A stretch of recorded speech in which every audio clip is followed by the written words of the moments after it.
एक बहुत बड़े राष्ट्रीय मुद्दे पे इस बहुत महत्वपूर्ण प्रेस कॉन्फ्रेंस में आपका स्वागत है। Welcome to this very important press conference on a critical issue for the country.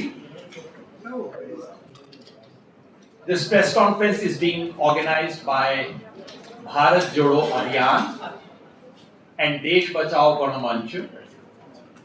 Both these organizations are civil society organizations. Both these organizations do not pretend to be non-political. Both these organizations are organizations which stand for the Constitution of India, for democratic institution and constitutional values. And we have been taking positions. Bharat Jodo Abhiyan was formed in 2023. Desh Bachao Ganamanch was formed in 2024. We have been collaborating, working together, and we have been working for constitutional values and democratic institutions, which is what brings us here.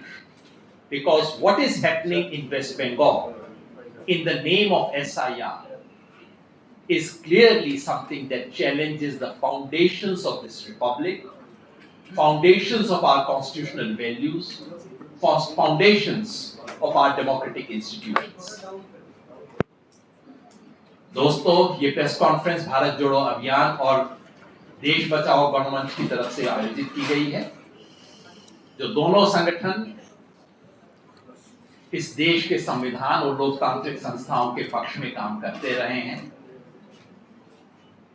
और आज हम पश्चिम बंगाल में जो हुआ है, कल आपने सुना होगा, कल आंकड़े भी आ गए हैं, उसके बारे में कुछ तथ्य और कुछ बात आपसे साझा करने के लिए आए हैं, क्योंकि ये सिर्फ बंगाल का मामला नहीं है, ये पूरे देश का मामला है। मैं स्वागत करना चाहूंगा सुमन भट्टाचार्य जी का। आप देश बचाओ गणमंच की तरफ से यहाँ पे हैं, और प्रोफेसर दीपांकर डे, आप इकोनॉमिक्स के प्रोफेसर हैं कलकत्ता में, जानकार हैं इस विषय के। कुछ ही मिनट में हमारे साथ प्रशांत भूषण जी भी होंगे। आप जानते हैं इस वक्त कोर्ट में एक हियरिंग चल रही है, तो उससे जैसे ही वो फ्री होते हैं, तो उन्होंने कहा 10 मिनट में प्रशांत जी भी यहाँ पहुंच रहे हैं, मगर उन्होंने कहा कि इसको प्लीज शुरू कर दीजिए ताकि डिले ना हो। So, if it's all right, should we start?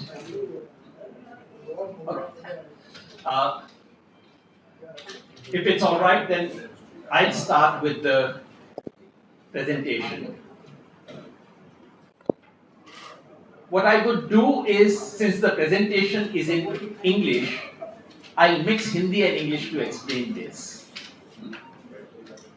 So what I have to say will be said via this presentation. After that, I will request Prashant ji, by the time he arrives, and Deepankar ji and Shumanda to present their perspectives. Friends, this is a presentation done by, contributed by Rahul Shastri ji, who's here. Rahul ji, अपना आप चेहरा दिखा सकते हैं. All right.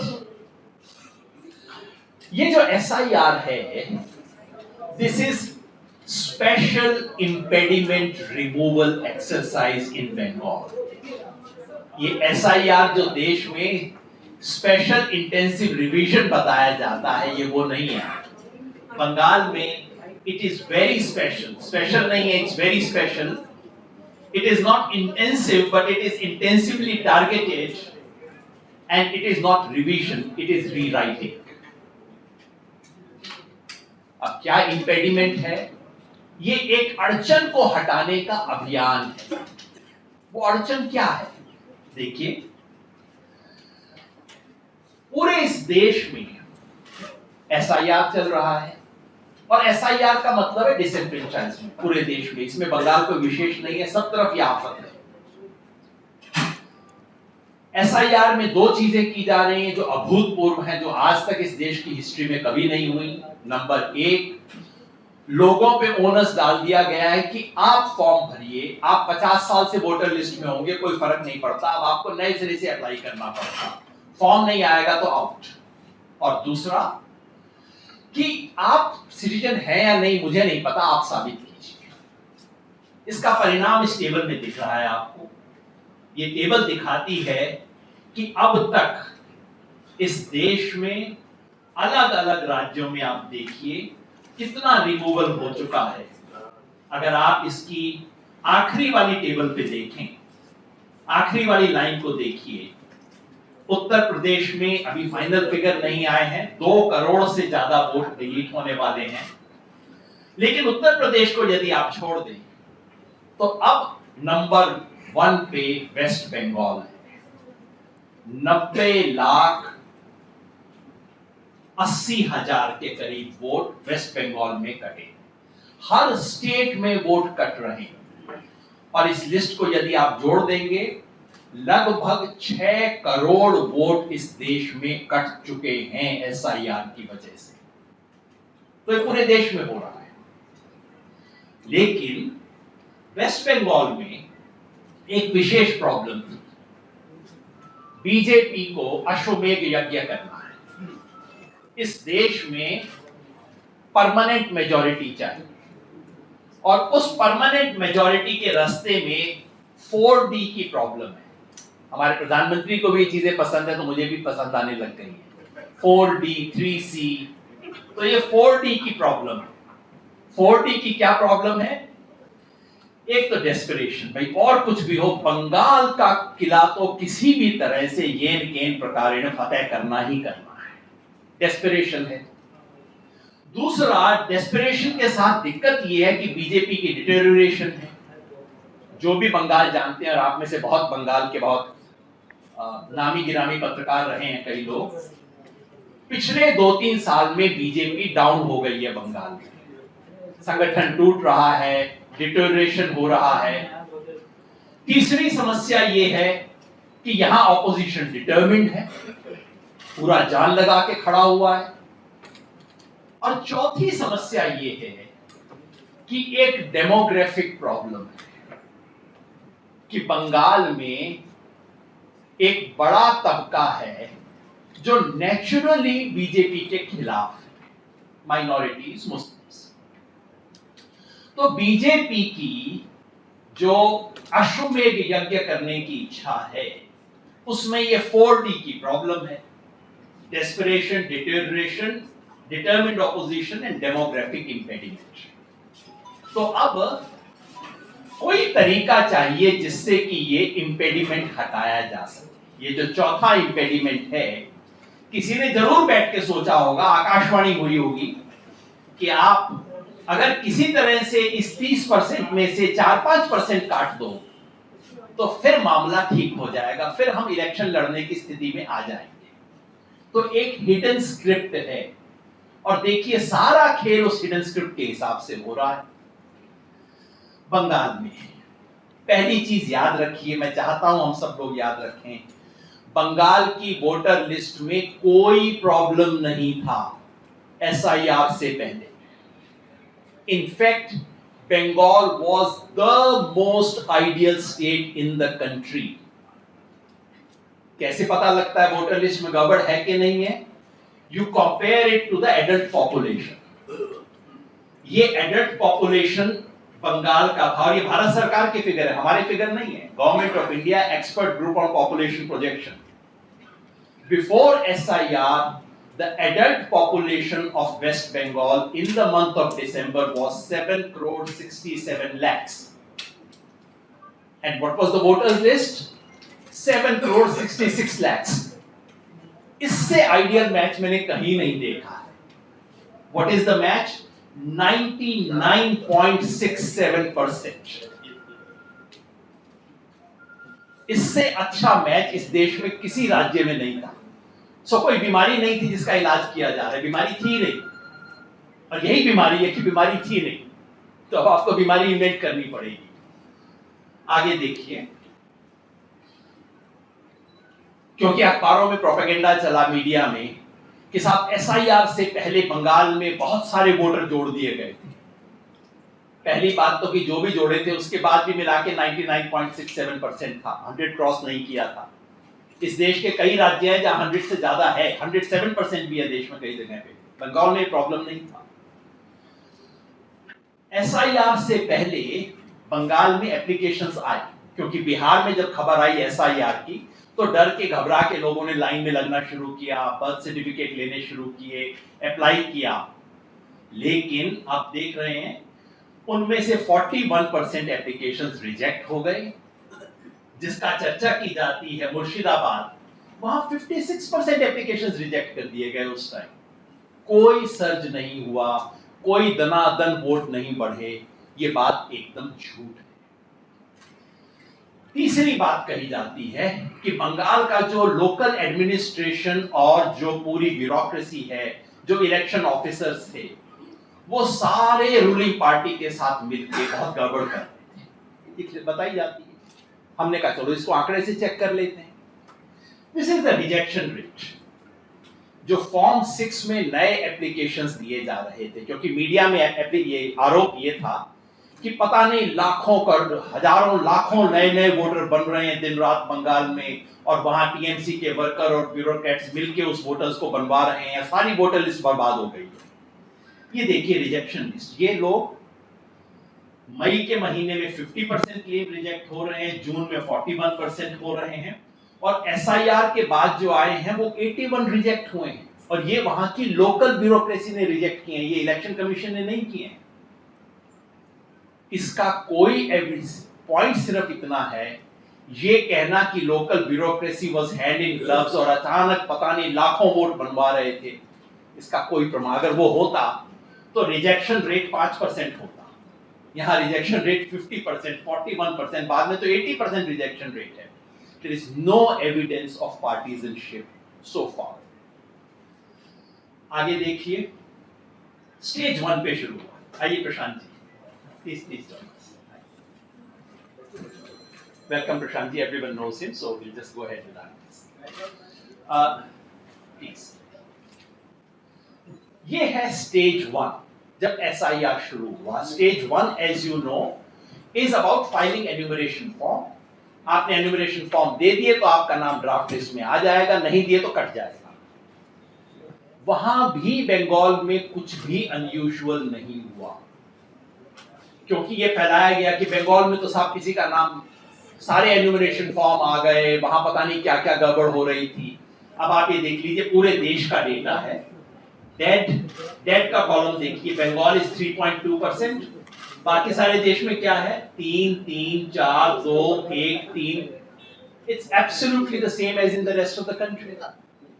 Duplicates about the same as in rest of the country. Absent shiftage was less than rest of the country. और absent shifted की category के अंदर ही सारा खेल और बदमाशी हो रही है एसआईआर। तो बंगाल में आप ये कह सकते हैं बदमाशी कम हुई बाकी स्टेट, क्योंकि सारी प्रॉब्लम्स एब्सेंट शिफ्टेड कैटेगरी में। So in other words, there was nothing, no major. It is not that Bengal had a much higher rate of enumeration than other states. जैसा सब में था वैसा ही बंगाल में हुआ। और देखिए मैपिंग। मैपिंग का क्या मतलब है? अभी आपको दिल्ली वालों को झेलनी नहीं पड़ी है, इसलिए आपको समझ नहीं आएगा। 1-2 हफ्ते में आप सबको मैपिंग वर्ड समझ आ जाएगा। मैपिंग का मतलब ये है, एन्यूमरेशन फॉर्म में एक कॉलम होता है जिसमें आपसे पूछा जाता है कि आपकी फैमिली में आपके दादा पिताजी कोई जो 2002 में वोटर हो उसका नाम दीजिए, वो किस बूथ में कहां वोटर था उसका नंबर दीजिए। This is called mapping. So you map yourself as a progeny of someone from your family. और अगर मैपिंग आप ठीक नहीं करेंगे तो आपको नोटिस आ जाएगा। सो अब देखिए कि क्या बंगाल में मैपिंग कैसी रही। बंगाल में क्योंकि एलिगेशन ये था कि बंगाल में तो सबको झूठे ही मैप कर दिया था। आप ये देख लीजिए, बंगाल में 4.5% लोग हैं जो कि मैप नहीं हुए थे, राजस्थान में 1.6% हैं, तमिलनाडु में 2.3% है, मध्य प्रदेश में 1.6% है। तो ये कहना कि बंगाल में आर्टिफिशियली लो था, यही आरोप था, मीडिया में चलाया गया था कि बंगाल में तो झूठे करके सबको मैप कर दिया था जी, कुछ चक्कर किया था। हाँ, बंगाल की स्थिति उतनी खराब नहीं थी जितनी उत्तर प्रदेश की। ये सॉरी, मैपिंग में उत्तर प्रदेश 8% बुरा था और गुजरात में 10%, तो उनको एक्सप्लेन करना चाहिए कि उनकी स्थिति इतनी क्यों बुरी थी। In other words, Bengal is absolutely normal, कोई नई बात नहीं थी उसमें। फाइनली, लॉजिकल डिस्क्रिपेंसी के कितने केसेस पाए गए इनिशियली आइडेंटिफिकेशन में, वहां भी बंगाल में कुछ ऑड नहीं था। ये लॉजिकल डिस्क्रिपेंसी क्या है? एक सॉफ्टवेयर बैठ के चेक करता है कि आपके और आपके पिताजी के बीच में एज गैप कितना है, आपका नाम एग्जैक्टली वही है जो आपके पिताजी का है, पिताजी का नाम वही है जो पहले था, आपका नाम क्या है, एक्सेट्रा, ये देखता है। सॉफ्टवेयर आइडेंटिफाई करता है कितने केसेस के अंदर कुछ मिसमैच मिल रहा है। बंगाल में 22% केसेस थे, मध्य प्रदेश में 40% केसेस थे, गुजरात में 27% केसेस थे। तो ऐसा नहीं कि बंगाल में ज्यादा लॉजिकल डिस्क्रिपेंसीज पाई गई बाकी देश से, इनफैक्ट सबसे ज्यादा मध्य प्रदेश में पाई गई। आपने कभी मध्य प्रदेश की लॉजिकल डिस्क्रिपेंसीज के बारे में कोई न्यूज रिपोर्ट पढ़ा? प्रॉब्लम ये नहीं थी कि बंगाल में लॉजिकल डिस्क्रिपेंसी ज्यादा मिले थे। प्रॉब्लम जो है वो बाद में बताएंगे क्यों लॉजिकल डिस्क्रिपेंसी की प्रॉब्लम हुई है बंगाल में। So आप देख रहे हैं, there is absolutely nothing unusual, abnormal, strange about Bengal in its basic data. So problem क्या था? पहला राउंड हुआ, पहले राउंड के अंदर सब कुछ आ गया। पहले राउंड में हम जैसे सब लोगों ने ढूंढा कि अच्छा कहां प्रॉब्लम है। कुछ प्रॉब्लम थे, कलकत्ता जैसे जगहों पे अर्बन माइग्रेंट्स में ज्यादा डिलीशन हुआ, पूर्वी मेदिनीपुर, बांकुड़ा जो कि बीजेपी की स्ट्रॉन्ग होल्ड्स हैं, वहां बहुत कम लोगों के नाम कटे। लेकिन दूसरी तरफ जो माइनॉरिटी डोमिनेटेड डिस्ट्रिक्ट्स हैं वहां पे भी बहुत कम नाम कटे थे फर्स्ट राउंड में, सिर्फ एन्यूमरेशन वाली स्टेज में। और मैपिंग रेट जो था मतुआ सीट्स पे, जो कि बीजेपी के पक्ष में है, वहां पे प्रॉब्लम ज्यादा था। मतलब पहले राउंड में बात बनी, ये हम चले थे इंपेडिमेंट रिमूवल एक्सरसाइज पे, और इंपेडिमेंट रिमूव होने के बजाय बढ़ गया। मुस्लिम इलाकों के अंदर जितना सोचा था कटेंगे उतना नहीं कटा, और जहां हमारे वोट थे, मतलब बीजेपी के वोट थे, मतलब इलेक्शन कमीशन के वोट थे, तो अलग करना मुश्किल हो गया है ना, तो वहां ज्यादा वोट कट गए। So this is the problem, impediment was not removed. अब सेकेंड फेज पे आते हैं, सारा खेल उसके बाद शुरू हुआ बंगाल। स्टेज 2, यहां फिर इलेक्शन कमीशन आया कि अच्छा अब हम इंपेडिमेंट्स को हटाने का काम करते हैं। ऊपर से फोन आया होगा, माइक्रो ऑब्जर्वर्स लगाए गए 8000। किसी भी राज्य में कोई माइक्रो ऑब्जर्वर नहीं लगाया गया था। Bengal is the only state with micro observers, और 1 2 4 नहीं, 8 नहीं, 8000 माइक्रो ऑब्जर्वर्स लगाए। Special roll observers 20 roll observers 20 लगाए गए, स्पेशल रोल ऑब्जर्वर्स 10 लगाए गए। किसी भी स्टेट में 5 से ज्यादा रोल ऑब्जर्वर्स और स्पेशल रोल ऑब्जर्वर्स नहीं। उत्तर प्रदेश में 4 थे, बंगाल में 10, वेरी स्पेशल। बाकी स्टेट्स में आप देख रहे हैं कोई ऑब्जर्वर्स नहीं थे। रोल ऑब्जर्वर्स भी इनफैक्ट 5 से कम थे, बंगाल में 20 रोल ऑब्जर्वर्स थे। ये सब करने के बाद भी बात नहीं बनी, क्योंकि उन्होंने अपने डिसएग्रीमेंट्स जो शुरू में रिकॉर्ड किए, fortunately thanks to a very good story done by the wire, हमारे पास वो स्क्रीनशॉट हैं जो दिखाते हैं कि कितने डिसएग्रीमेंट हुए। इतना सब करने के बाद भी डिसएग्रीमेंट सिर्फ 1.5 लाख थे। मतलब सब कुछ आपने कर लिया, पूरी आर्मी दिल्ली से भेज दी, फिर भी सिर्फ 1.5 लाख का डिसएग्रीमेंट निकला। फिर खेल का स्टेज 3 शुरू होता है, जहां मीडिया नैरेटिव बनाया गया कि देखिए ब्यूरोक्रेसी बहुत कुछ गड़बड़ कर रही है, और अब ईसीआई ने कहा कि तुमसे बंगाल में कुछ नहीं होगा, हम करेंगे। दिल्ली से नोटिस भेजने शुरू किए, वहां के ऑफिसर्स ने लिखकर प्रोटेस्ट किया। ये सब अंदरूनी बातें मैं नहीं बता रहा हूं, ऑफिशियली उसकी कॉपी भी शायद हमारे यहां पे कहीं पे है, सॉरी।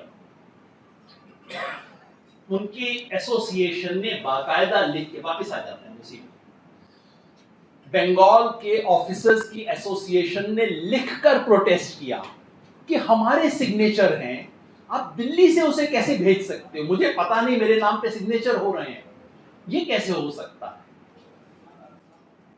और आखिरी 4 दिन में, वो जो स्क्रीनशॉट है उसके बाद के 4 दिन में, अचानक ये सारे ऑब्जर्वर्स जो दिल्ली से गए थे, रोल ऑब्जर्वर्स, जिन्होंने सिग्नेचर कर दिए थे कि हाँ ये चीजें ठीक हैं, उन्होंने पलट के कहना शुरू किया, नहीं जो कल मैंने जिस चीज को ठीक बताया था वो एक्चुअली गलत है।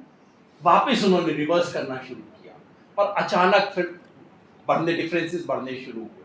This is the story. Delhi में सबको पता नहीं है, so I am sorry, I have to tell the story because this is the real story of what happened there. और इतने से काम नहीं चला, then the election commission of India approaches the Supreme Court. It's a contrived disagreement. एक झगड़ा create किया जाता है, सुप्रीम कोर्ट में जाते हैं, मिलॉर्ड ये लोग तो बात नहीं मान रहे, ये ऑफिसर्स तो इस लायक नहीं। Election commission is saying that its own EROs are not worth it, कुछ और करना पड़ेगा। और सुप्रीम कोर्ट, अब प्रशांत जी आ गए हैं, मैं क्या बोलूं सुप्रीम कोर्ट के बारे में। सुप्रीम कोर्ट फैसला करता है कि एक legal authority, ERO is the only legal authority, और एक इलीगल अथॉरिटी, सुप्रीम कोर्ट कहता है दोनों के बीच में मीडिएशन की जरूरत है। मैं आपके घर पे आ जाऊं, कहूं कि आपकी प्रॉपर्टी दरअसल मेरी प्रॉपर्टी है, और कोई तीसरा शरीफ आदमी आके कहे कि अच्छा दोनों के बीच में थोड़ा मीडिएशन करवा देते हैं, किस चीज का मीडिएशन भाई? This is exactly what happened there. So supreme court comes up with this special solution कि अब एक जुडिशियल इंटरवेंशन की जरूरत है, and supreme court uses its powers under article 142, Bharat के संविधान का सबसे एक्स्ट्राऑर्डिनरी आर्टिकल है, जो सुप्रीम कोर्ट को पावर देता है कि अगर जस्टिस के लिए जरूरी हो तो आप सारी चीजों को साइड में रख के कुछ भी कर सकते हैं। They use their power under 142 to appoint these bodies. पड़ोस के राज्यों से जजेस बुलाते हैं, उन जजेस को बैठाया जाता है और कहा जाता है आप डिस्प्यूटेड केस पे फैसला करें, और रातों रात डिस्प्यूटेड केस का नंबर 60 लाख हो जाता है। प्रशांत जी 3 दिन से राहुल शास्त्री और मैं कोशिश कर रहे हैं, हमारे बंगाल के साथी समझाएंगे ये 60 लाख का फिगर आया कहां से, हमें अभी तक पता नहीं लग रहा है। किसने कहा कि ये disputed figure?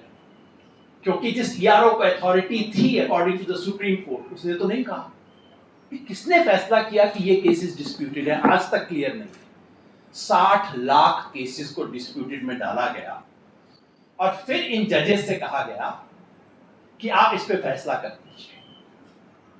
I do not read motives into the जजेस, I will simply tell you how they were made to work. ये जो एडजुडिकेशन का सिस्टम था, 3 things were happening. I'm assuming all the judges were fair. उनमें से कई दूसरे state से आए थे. I don't no reason to believe that they were party agents. They were against this one or that one. But 3 basic things were happening which made it impossible for any fair conclusion to happen. Number 1, जो उन्हें 60 lakh cases दिए गए, वो cases ही इतने बायस थे कि अगर वो, और उसका एक सिंपल एग्जांपल मैं आपको बताता हूं, इन 60 लाख में से 20 लाख केस सिर्फ 2 जिले से थे। तो आपने उनको जज करने के लिए जो केस फाइल पकड़ाई वही अपने आप में बायस्ड है। जजेस क्या कर लेंगे बेचारे। सेकंड, उनको पुरानी हियरिंग जो हुई थी उसका कुछ नहीं बताया गया, कोई डॉक्यूमेंट उनके सामने नहीं थे, सिर्फ जो आपके पास अपलोडेड डॉक्यूमेंट है आपको सिर्फ उससे मैच करना है, ना आप हियरिंग कर सकते, ना आप बाकी डॉक्यूमेंट्स देख सकते। तो आंख के ऊपर पट्टी लगा के उनको कहा गया कि आपको फैसला करना है। और कितने फैसले करने हैं?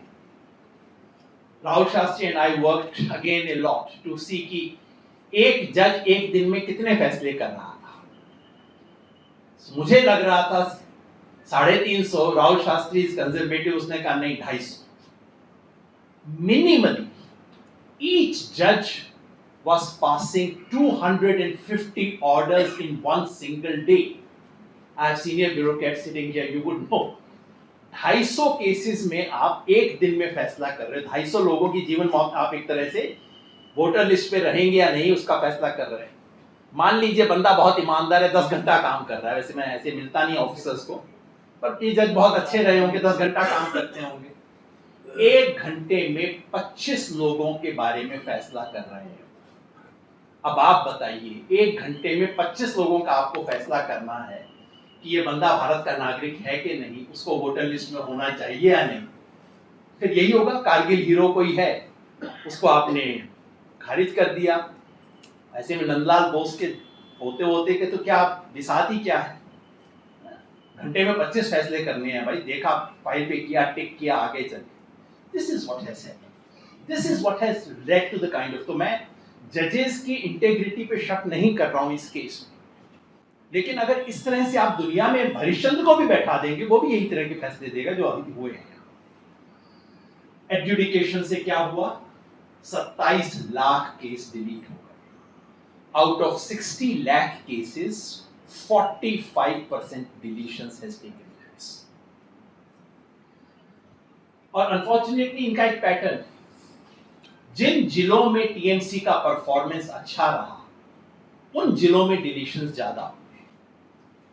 और इसका एक सोशल पैटर्न है, जहां जहां मुस्लिम पॉपुलेशन ज्यादा है, नहीं एक्चुअली दूसरा मैं कहूं, जिन जिन का डिलीशन हुआ है उनमें मुस्लिम्स का प्रोपोर्शन एक्स्ट्रॉर्डिनरीली हाई। मुझे शुक्रिया अदा करना चाहिए कुछ एनजीओज का, ऑल्ट न्यूज का भी, और एक बंगाल में एनजीओ सबर, जिन लोगों ने किसी तरह से इस वोटर लिस्ट को डाउनलोड किया। मैं किसी तरह से इसलिए बोल रहा हूं, अगर आप में से किसी ने भी कोशिश की हो वोटर लिस्ट डाउनलोड करने की, तो वो मतलब सर पकड़ के मेरे पास आएगा। इतने मीडिया वालों के फोन आए, योगेंद्र जी इसको डाउनलोड कैसे करते हैं। मैंने कहा आपको हर पोलिंग बूथ में जाना पड़ेगा और हर पोलिंग बूथ की 5-6 लिस्ट आई होंगी, हर एक को अलग अलग डाउनलोड करना होगा, तब आप उसको कर सकते हैं। Election Commission made it as difficult as it could for anyone to get these lists। लेकिन उसका जब एनालिसिस हुआ है, जहां पे नंदीग्राम में मुस्लिम पॉपुलेशन इज व्हाट 36% और डिलीशन में जो नाम आए हैं 95% मुस्लिम्स, कैसे हो सकता है? सॉरी 25 था ओरिजिनल और लिस्ट में डिलीशन में 95% जी। अब 25 का 30 हो सकता है, 25 का 20 हो सकता है, जो पॉपुलेशन में 25 हैं उनका डिलीशन में 95% कैसे हो सकता है? और एक नहीं केस, बार बार बंगाल कोलकाता के केसेस आए, जितने केसेस हमने देखे हैं, देखिए भवानीपुर और बॉलीगंज दिन 2 का आया है। भवानीपुर में मुस्लिम का पॉपुलेशन में प्रोपोर्शन है 22%, एडजुडिकेशन में गए 52%, बॉलीगंज 54% है, एडजुडिकेशन में 76%। जब जो फाइल जा रही है वही सिर्फ मुसलमानों की जा रही है, तो डिलीट तो वही होंगे और कौन डिलीट होगा उसमें। This is what has happened. ये जिलावार है जो मैंने कहा था कि किन किन जिलों के केसेस दिए गए। ये आप सिर्फ पहले 4 केसेस देख लीजिए, 5 केसेस मालदा, उत्तर दिनाजपुर, कूच बिहार, मुर्शिदाबाद और कुछ हद तक पूर्वी बर्धमान।